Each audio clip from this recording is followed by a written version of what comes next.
Auguste Michel. Spiritual disturbance, material attachment, and the slow reconstruction of consciousness. The testimony of the Spirit. Auguste Michel, presented in the second part of Heaven and Hell, clearly reveals the effects of excessive attachment to matter, a life focused almost exclusively on immediate interests and the absence of deep moral reflection. His account shows that spiritual suffering can arise not only from serious acts, but also from an existence led without a consistent inner direction.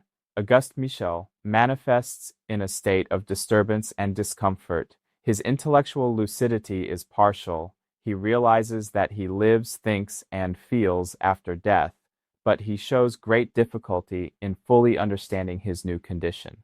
This state reflects a consciousness strongly tied to the material references of physical life, which no longer exist. Modern depth psychology helps to understand this picture. When personal identity is excessively anchored in habits, possessions, routines, and material pleasures, the sudden loss of these elements causes psychic disorganization. On the spiritual plane, where there are no longer the sensory supports of the body, this disorganization manifests as confusion, anxiety, and suffering.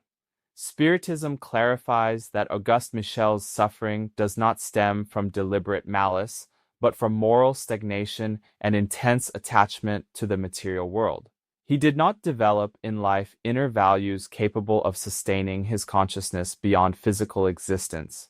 Upon awakening in the spiritual plane, he feels displaced, empty, and insecure. Modern science reinforces this understanding by showing that the construction of inner meaning is fundamental for mental health. People who live only to satisfy immediate needs tend to face deep crises when those structures break down. Spiritual life amplifies this phenomenon, as consciousness begins to exist without the stimuli that previously kept it occupied.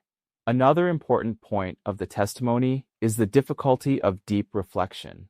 Auguste Michel demonstrates initial resistance to taking responsibility for his own state. This resistance prolongs the disturbance.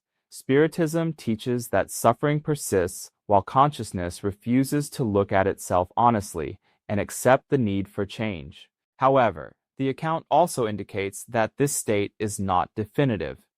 As Auguste Michel begins to understand that his current situation is a natural consequence of how he has lived, the possibility of learning opens up.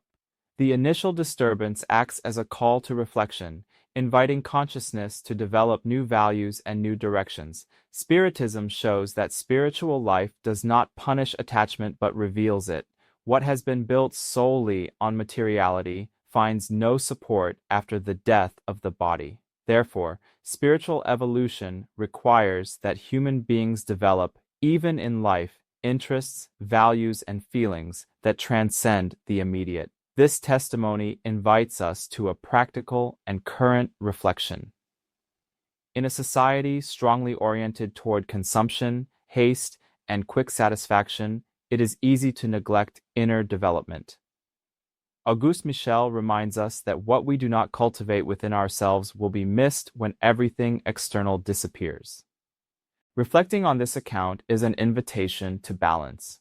Living in the material world is necessary, but living only for it comes at a high cost to the conscience.